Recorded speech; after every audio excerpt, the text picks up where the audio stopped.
Every time I pressed the undo button on my computer, time rewound in the real world. At first, it was just small things, a spilled coffee disappearing, a broken mug reassembling itself. But then I started noticing something strange. The shadows in my room began to move independently, as if they were no longer tethered to their objects.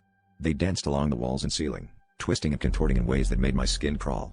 I tried to convince myself it was just my imagination, but deep down, I knew something was terribly wrong. I started using the undo button more frequently, entranced by its power. I could redo conversations, fix mistakes, even alter events to my favor.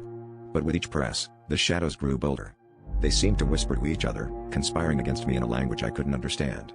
I noticed them lingering longer, stretching across the room with a malevolent grace. I became obsessed with watching them, trying to decipher their patterns, hoping to catch a glimpse of their intentions. One night, I stayed up late, my fingers hovering over the keyboard. The room was dark, illuminated only by the glow of my monitor. The shadows were more pronounced than ever, swirling around me like a storm. I pressed undo once more, and the world shifted. Suddenly, the shadows converged, forming a dark figure at the edge of my vision. It was then that I realized, every time I reversed time, I was pulling something from the void into our world. Something that was growing stronger with each use. I tried to stop, but it was too late.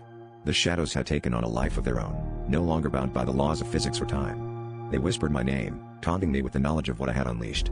I was trapped, unable to escape the consequences of my actions. As I sat there, paralyzed by fear, the shadow figure stepped closer, its presence suffocating.